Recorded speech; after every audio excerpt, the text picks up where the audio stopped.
اسی دل کے اندر یہ ساری خباثتیں تم نے پال رکھی ہیں نا، یہی دل ہے کہ یہیں سے اٹھتا ہے تو دماغ میں آتا ہے نبی کو گالی دو، یہیں سے بات اٹھتی ہے کہ نبی کو برا بھلا کہو، یہیں سے بات اٹھتی ہے نا. آگ کو ہم یہیں تک پہنچائیں گے، جہاں سے یہ تمہارے برے خیالات اٹھ رہے ہیں وہیں ہم آپ کو پہنچا دیں گے. کیوں؟ یہ آگ دل تک کیسے پہنچے گی؟ اس لیے کہ آدمی بدن میں آگ لگنے کی وجہ سے دل تک آگ کا اثر پہنچنے سے پہلے مر جاتا ہے، لیکن جہنم میں موت نہیں ہے. اعوذ باللہ من الشیطان الرجیم، بسم اللہ الرحمن الرحیم. اعوذ باللہ من الشیطان الرجیم، بسم اللہ الرحمن الرحیم. ویل لکل ہمزۃ لمزہ الذی جمع مالا وعددہ یحسب ان مالہ اخلدہ کلا لینبذن فی الحطمہ وما ادراک ما الحطمہ نار اللہ الموقدہ التي تطلع على الافئدہ انها علیہم مؤصدہ فی عمد ممددہ. خطبہ مسنونہ کے بعد مشہور سورہ کریمہ سورہ ہمزہ تلاوت کی گئی.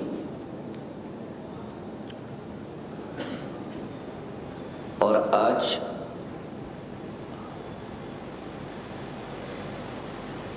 اس جمعے میں ہم اسی سورہ کریمہ کی تفسیر کرنا چاہیں گے.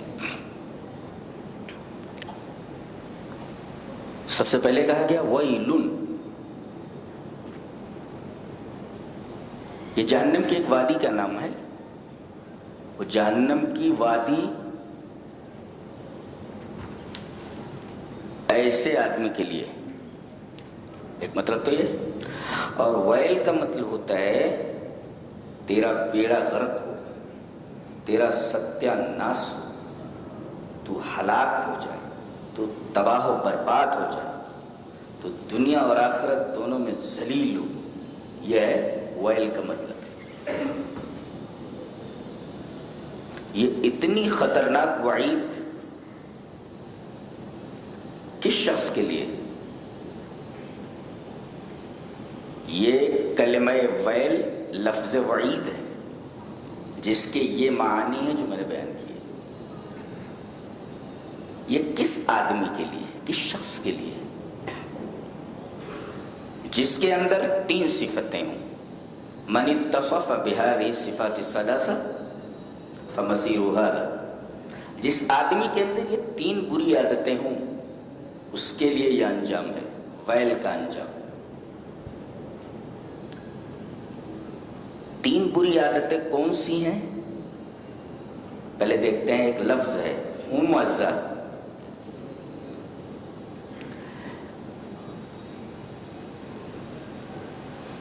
ہمزہ کا مطلب بتانے سے پہلے ہم بتا دیں کہ وہ 3 بری صفتیں کون سی ہیں.